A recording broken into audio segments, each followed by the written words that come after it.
As the administrative coordinator for pre-award services, I am very passionate about contract compliance and committed to ensuring representatives fully understand program rules, compliance requirements, and expectations on the housing community development projects. If you have any questions or concerns regarding pre-award services and compliance requirements or expectations, you can email me at lakeisha.6@houstontex.gov or contact me by phone. Some of you who are not very familiar with pre-award services will say, what is pre-award services?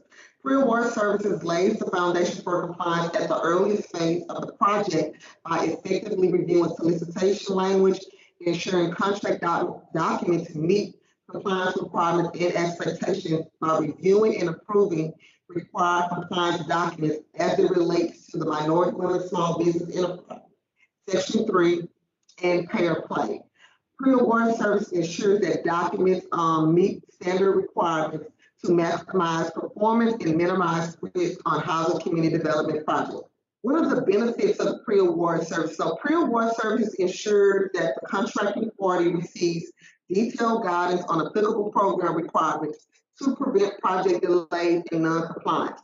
For example, once pre-award services has been notified of the awardee, an email is disseminated to the contracting party, providing them guidance and compliance requirements and expectations as it relates to the Minority Small Business Enterprise, Section 3 in the pay or play programs.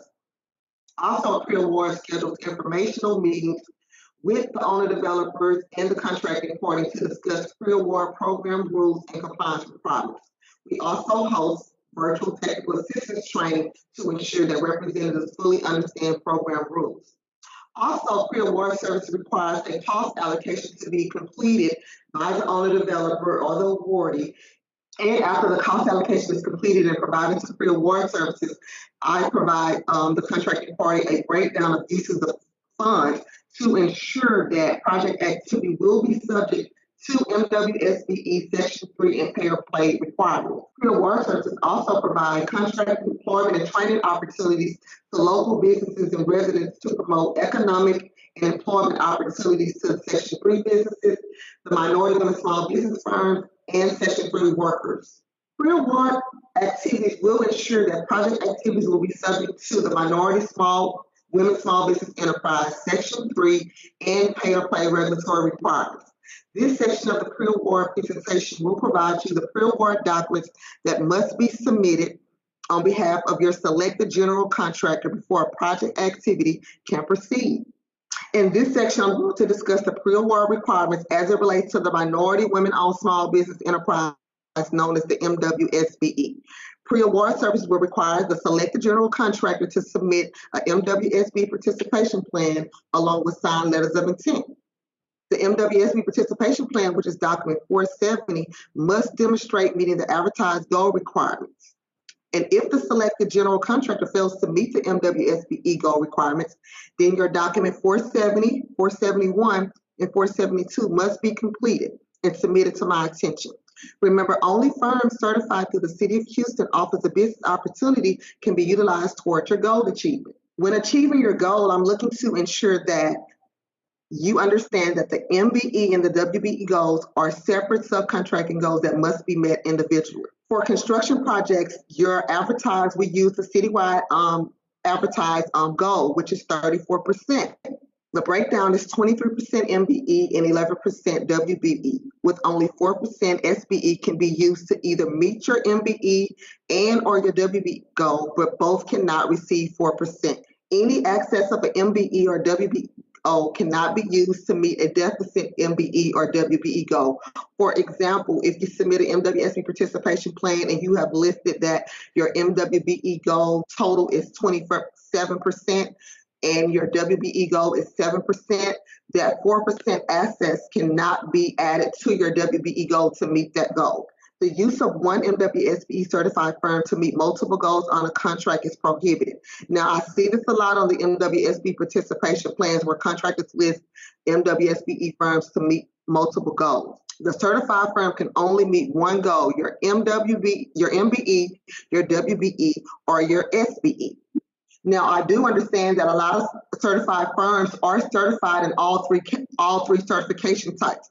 However, the selected general contractor must only list them for either MBE, WBE, or SBE. You can also refer to the City of Houston MWSBE policy for guidance. When submitting your plan, please ensure that only City of Houston certified firms will be used to either meet your MBE or your WBE goal, or if you're substituting for SBE, they must be currently certified with the City of Houston. And when you're listing them on your participation plan before you submit them to me, you must ensure that they are currently certified. Make sure that their certification is not pending, is not in review status. They must be currently certified before listing them on the participation plan and submitting that participation plan to my attention. You want to ensure that your participation plan is filled out completely and you have signed the document. I noticed that some contractors are also listing NAICS codes that don't match the work description. So in your participation plan, you want to ensure that for all of the certified firms that you're listing for gold credit, that they're actually certified to perform those services. So when you're going into the City of Houston Office of Business Opportunity online directory and you're looking at their certification profile, you need to ensure that if you're listing them for MBE, and you're listing them for electrical work, that they're actually certified to perform electrical work as an MBE. Your MWSBE participation plan must be accompanied with signed letters of intent. That means for every firm that you listed on your MWSBE participation plan for gold credit, I'm looking to receive a signed letter of intent. That signed letter of intent should indicate if that firm is going to be utilized for MBE, WBE, or SBE. The signed letter of intent must be signed by the general contractor as well as that subcontractor or supplier. So in the event that you meet your MWSB participation goal, I'm looking for you to submit one document. That document will be the document 470. If you fail to meet your advertised goal, then I'm looking for you to submit document 470, 471, and 472. Please ensure that all information is provided in order for your MWSB participation plan and signed letters of intent to be deemed responsive. Here's a copy of the MWSB participation plan known as document 470. The MWSB participation plan captures the general contractor commitment to achieve the advertised goal. It helps me determine whether the contractor has a plan to actually meet the advertised goal. So like I said before, the document 470 should be submitted with the signed letters of intent for MWSBE. If you fail to meet your minimum goal requirements for MWSBE, then you will be required to submit the pre-bid good faith efforts, which is document 471. This document allows the general contractor to document their good faith efforts to meet the advertised MWBE goals. It will allow the administrative department to see if the general contractor efforts made were to find MWSBE firms. You want to make sure that you fully complete the form and submit it to my attention. The second form that will be required if you fail to meet the advertised goal is the contractor deviation goal request known as document 472. It allows the general contractor to explain two things: why they were unable to meet the advertised MWBE goal, and what good faith efforts did the general contractor make that were not captured on that document 471. You will submit this form and you will provide additional justification. Ensure that you fully complete the form. So this will be the copy of the MWSBE letter of intent that will be accompanied with your MWSBE participation plan. You want to make sure that it's completed entirely. So when I'm looking to receive it, I'm going to look at the bid amount. The bid amount of the MWSB letter should be the direction construction cost amount that was provided to you, which could possibly include site work activities as well. But for instance, if when you complete your cost allocation and if your project we occurred acquisition, after that acquisition was purchased, if it was purchased with City of Houston funding, then I'm going to be looking at your site work or your direct construction activities to provide you that total amount that your 34% will be based on.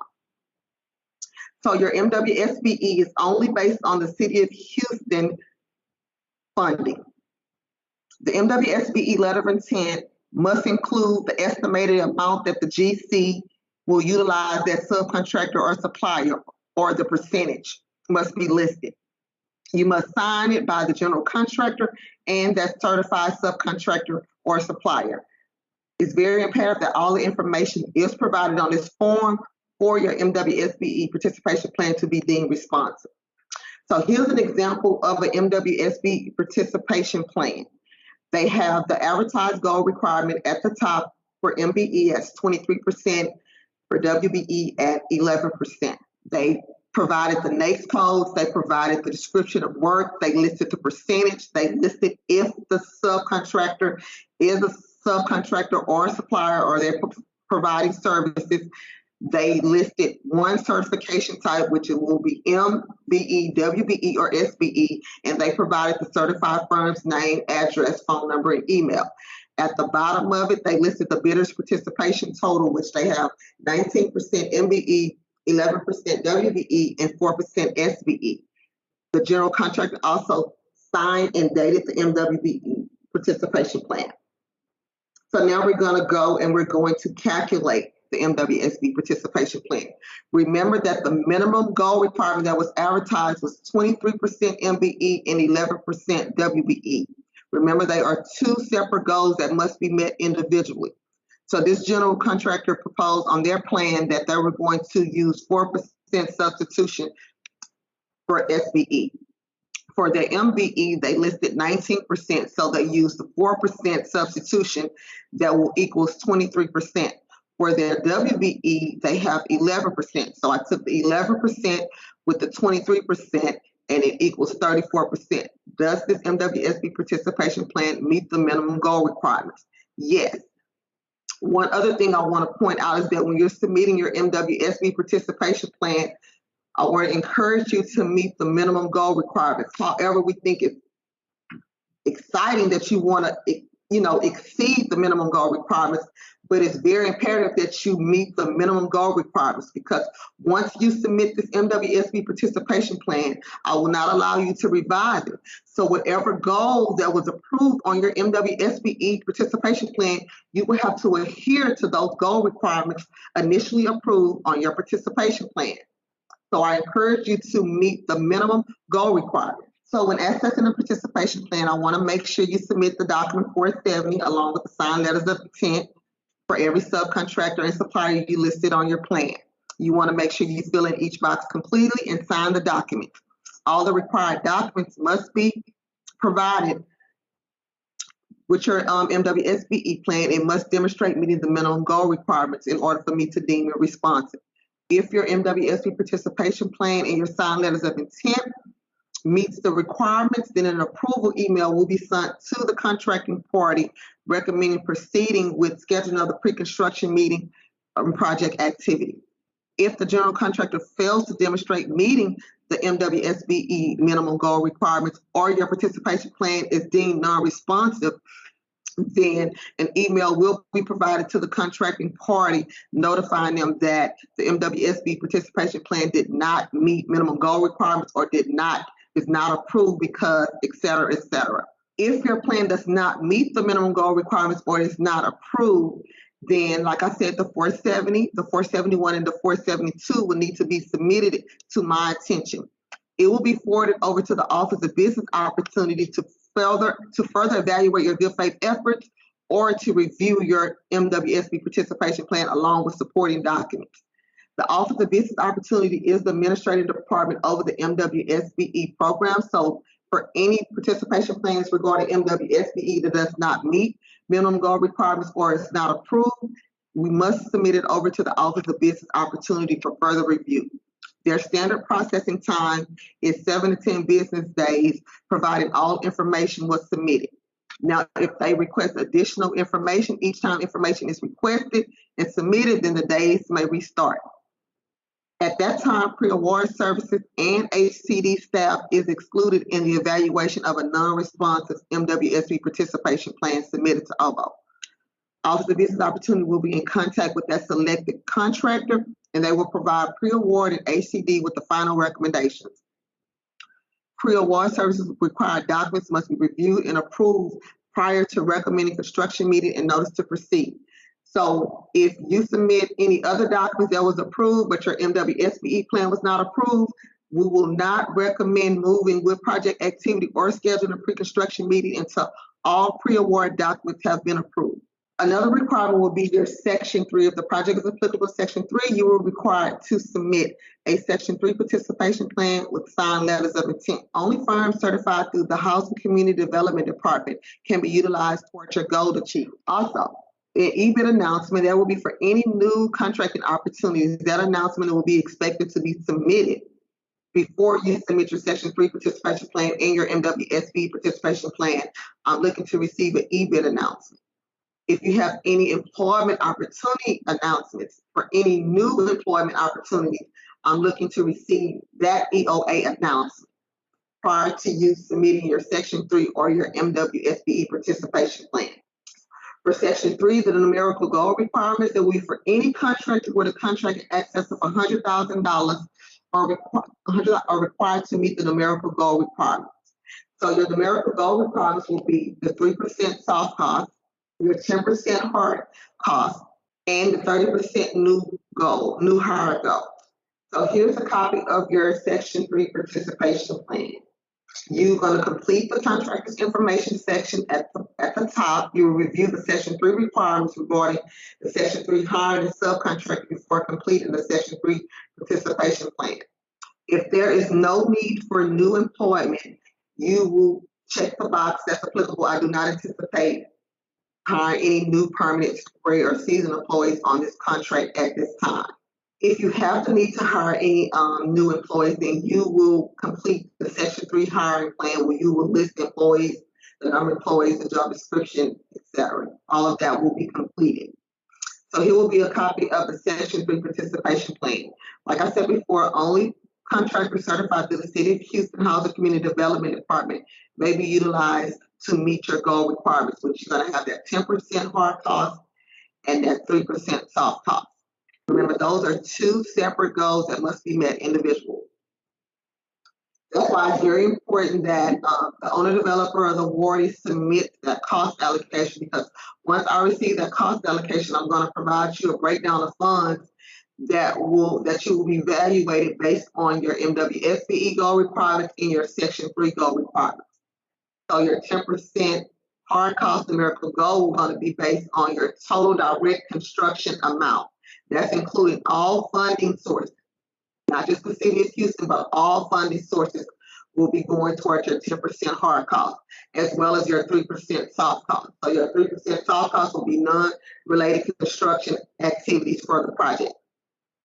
The contractor must fully complete the subcontracting plan and the commitment form, including the company's name, signature, phone, and date. The Section 3 plan must be accompanied by your signed letters of intent. So on your Section 3 plan, if it has a hard cost and a soft cost goal, you want to make sure when you list that Section 3 business concern and under that work description, if you want to indicate that if this percentage will be going toward your 10% hard cost or your 3% soft cost, that's fine. I see some contractors that will submit an additional Section 3 plan, one for hard cost and one for soft cost. Either way, it's fine with me. So your Section 3 letter of intent, like I said, it must be accompanied with your Section 3 participation plan. It must be completed entirely. The bid amount should be your total hard cost, or if it's going to be for a soft cost, you'll put the soft cost. For your Section 3 goal, you're going to reflect if it's 10% hard cost or 3% soft cost.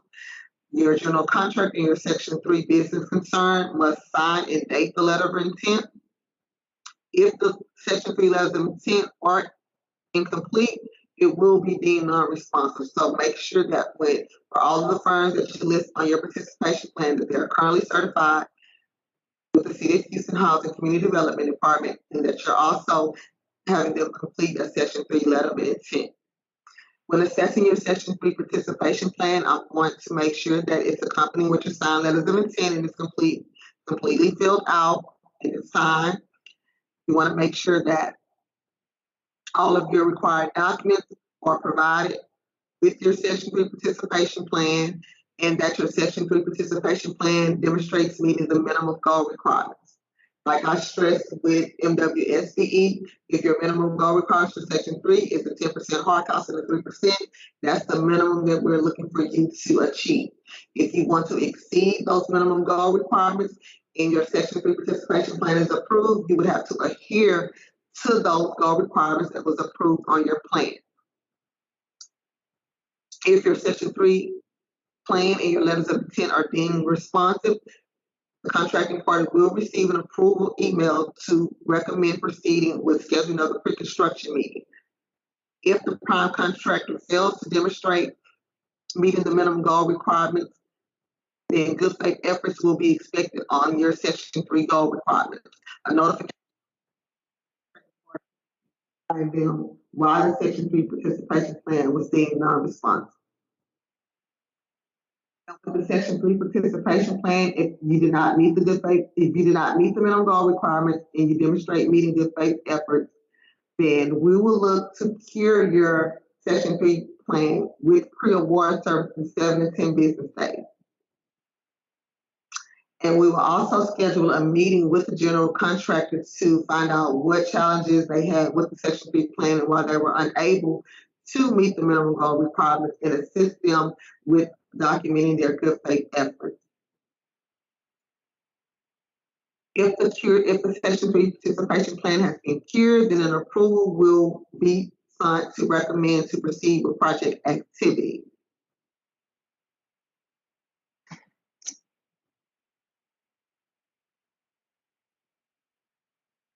And if Section 3 plan is not cured, then we will evaluate your good faith efforts. If the good faith effort is deemed responsive, then we will allow the general contractor to meet the Section 3 goals throughout the duration of the project. E-bid announcements requirements. So after the general contractor has been selected, or if an owner developer is trying to put out a solicitation for a general contractor, then an e-bid announcement must be sent to my attention for review and approval at the earliest phase of the project. The general contractor must submit the e-bid announcement and list the scope of work, minimum qualifications, and bid due date of minimum of 2 weeks. For example, if you wanted to submit an e-bid announcement and you want it dated for tomorrow, I encourage you to actually send that e-bid announcement to me a day or two before you want it advertised, so I can review it.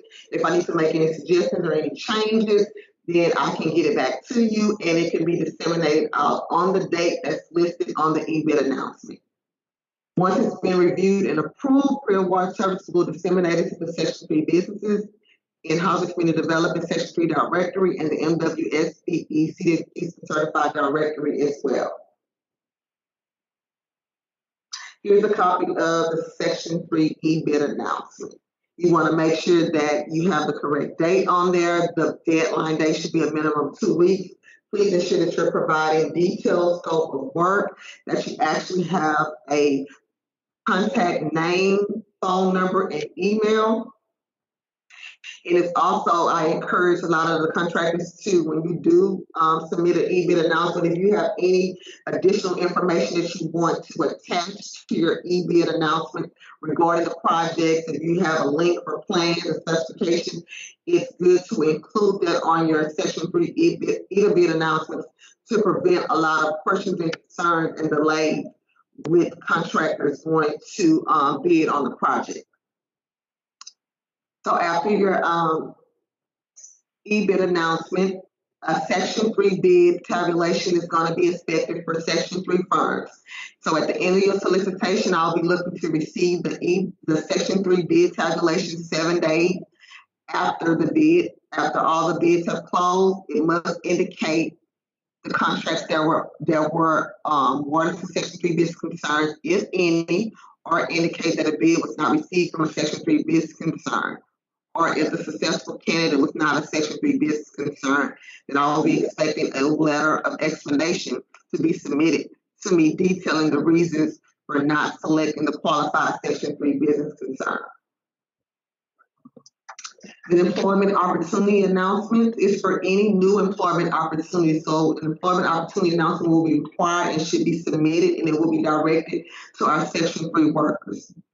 It will be provided to my attention for review and approval before it's disseminated to the Section 3 worker directory.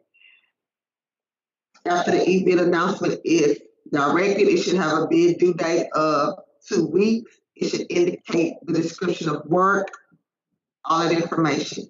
When the results are in after 7 business days, then you should have the name of the new hire, the Section 3 classification, and an explanation if an opportunity did not result in the selection of that Section 3 worker. And here's a copy of the employment opportunity announcement. You want to make sure you provide a detailed scope of work. You're providing the contact information, the name, phone number, and email. So as a recap of Section 3, I'm going to be looking for you to submit your Section 3 participation plan along with your signed letters of intent. At the earliest phase of the project, I'm looking to receive an e-bid announcement for any new contracting opportunities and an EOA announcement if you have any new employment opportunities. We're not asking you to go out and create any opportunities. We're saying if any new opportunities arise, then an EOA announcement should be submitted to my attention. So the PreAward is a City of Houston PreAward program that was created to level the playing field on the bid process for vendors, as the cost of providing insurance or failure to provide insurance to employees may influence the bid submitted by the vendors for city work. Article 6, Section 7A of the City Charter of the City of Houston and the City of Houston Code of Ordinance, Chapter 15. This program applies to contracts for services in which is $100,000 for contracts and subcontracts $200,000. So during the pre-award services, I'm looking for the selected general contractor to submit PreAward document, which is the POP 1, the acknowledgement form, the POP 2, which is the PreAward certification of compliance, the POP 3 is the list of subcontractors, and the B2G Now Management System Access Form. PreAward documents must be submitted for review and approval prior to scheduling of the pre-construction meeting and the notice. One form is the PreAward acknowledgement form. This form should only be submitted by the general contractor. They will acknowledge that they are aware and they agree to comply with the PreAward program. I'm looking for them to complete and submit it to my attention. The form POP 2 is the certification of compliance. The general contractor will choose how they will participate in the PreAward program. They can pay, play, or they actually can do both. If they have any exempt employees, then they will notate that on this form.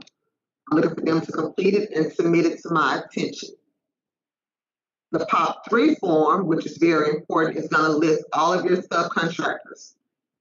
So when you're submitting your MWSPE participation plan and your Section 3 participation plan, I'm looking to have all of those subcontractors and suppliers listed on your POP 3 form. We know the suppliers are exempt from PreAward, so there's an option where you will select NA on your POP 3 form. If your subcontractors are under the 200,000 threshold, you will indicate NA. But I'm looking to receive all of the firms that were listed on your MWSP participation plan and your Section 3 plan should definitely be listed on your POP 3 form. You want to make sure you fill it out completely and send it to my attention. The last form that's required will be your B2G Now Access Request form. This will be the form that whoever is going to be in charge of the PreAward compliance for the general contractor will need to complete and have their information listed on this form.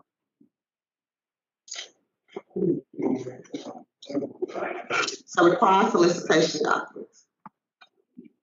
If your project where you're for your general contractor, you're going to do a competitive bid. Before advertising for that general contractor, you would need to submit your solicitation to my attention so I can review it and approve it to ensure that the compliance language and required documents is included in your solicitation for your general contractor. The solicitation language we're looking for when you're going to procure a general contractor is that we want to make sure that it has the MWSPE language in regards to that the project will be subject advertised with 34%, that the contractor is aware of the City of Houston Good Faith Efforts policy, and then your Section 3 language, as well as your pay or play language that indicates that, contracts over 200,000 will be subject to pay or play, and giving you the option if they choose to pay or if they choose to play, what's required. So general contractors will be required to submit a copy of your draft construction contract to my attention. And in the draft construction contract, I'm looking to ensure that you have the federal labor standards provisions in regards to the MWSBE Section 3 and pay or play. I'm looking for you to have the most updated contract compliance form packet. I'm looking for you, if the project is subject to MWSBE, you must have the City of Houston MWSBE policy, which is document 808. You also must include City of Houston Good Faith Efforts policy. If this is a multi-family project that's funded by CDBG DR 17, then you must include the Workforce Provision Appendix 15. So before you execute your construction contract, I'm looking for you to submit a draft copy of your construction contract. I need to ensure that the compliance language and the required documents are referenced and included. So I'm going to go over some of the pre-award compliance red flags that I've been noticing on some of our projects. You want to make sure that your signed letters of intent are submitted with both participation plans. So for your MWSB participation plan, I'm looking for you to have the MWSBE signed letters of intent. That's for every certified firm you list on your MWSB participation plan. You must submit signed letters of intent. All of your firms listed on the MWSB participation plan must be currently certified with the City of Houston Office of Business Opportunity. Your Section 3 participation plan must be accompanied with Section 3 signed letters of intent. So for every Section 3 business concern you listed for gold achievement, I'm looking for you to submit the signed letters of intent. So failure to have the Section 3 business or MWSBE signed the letters of intent will definitely have your pre-award documents deemed non-responsive, and it could delay project activity. Listing firms on your Section 3 participation plans that are not currently active will definitely have your Section 3 participation plan deemed non-responsive. Also, your MWSBE participation plan. You want to make sure that you're listing currently certified firms on both participation plans. I noticed that sometimes the contractors substitute SBE participation for more than 4%. Please only list up to 4% substitution for your MBE goal or your WBE goal. Do not list more than 4% substitution. Contractors failing to demonstrate meeting all 3 numerical goal requirements on your Section 3 plans. Like I said, the 10% hard cost and the 3% soft cost are 2 separate goals that must be met individually. Listing MWSBE and Section 3 business concerns for gold credit without proper notification. That's why it's very imperative that you have your subcontractors or your suppliers or your Section 3 business concerns complete the signed letters of intent. It's for them to, you have the intent that you're going to utilize them for gold credit. We don't want you listing anyone on your participation plans that's not aware that you want to utilize them for gold credit. Failure to submit pre-award required documents for review and approval in a timely manner. So my suggestion is that when you know you have a timeline that you want to start your pre-construction meeting, or you want to start a work, please do not submit your pre-award documents a week before. My standard processing time is 7 to 14 business days. However, my turnaround time is more, I'm reviewing it and approving it fairly quickly than my standard time, but I always direct you to my standard processing time. I don't want you to submit something to my attention and thinking that in 1 or 2 days you're going to get an approval and you'll be able to start, have a pre-construction meeting or get a notice to proceed. I don't want you to, your project to be delayed because you're not submitting the pre-award documents in a timely manner for me to review and approve them. So we'll get into any questions regarding the pre-award. So when are the pre-award required to be submitted? You want to make sure that your pre-award documents are submitted in a timely manner, because I will not be able to recommend the pre-construction meeting until all of your pre-award documents are submitted. What are the pre-award documents that's required? So we want to make sure, who do we submit them to? You want to make sure that you submit all of your pre-award documents to my attention. My email is provided in the chat box. And the pre-award documents that must be submitted will be your MWSB participation plan along with signed letters of intent, your Section 3 participation plan with signed letters of intent, and your pay or play documents. What if the MWSB participation plan is deemed responsive? What is the next step? Non-responsive, what is the next step? As I discussed earlier, if you submit an MWSB participation plan and it's non-responsive, your plan, along with any supporting documentation, which is 470, 471, 472, will be submitted over to the Office of Business Opportunity, which is the MWSBE Administrative Department. They will further evaluate your MWSB participation plan. If your Section 3 participation plan is deemed non-responsive, what's the next step?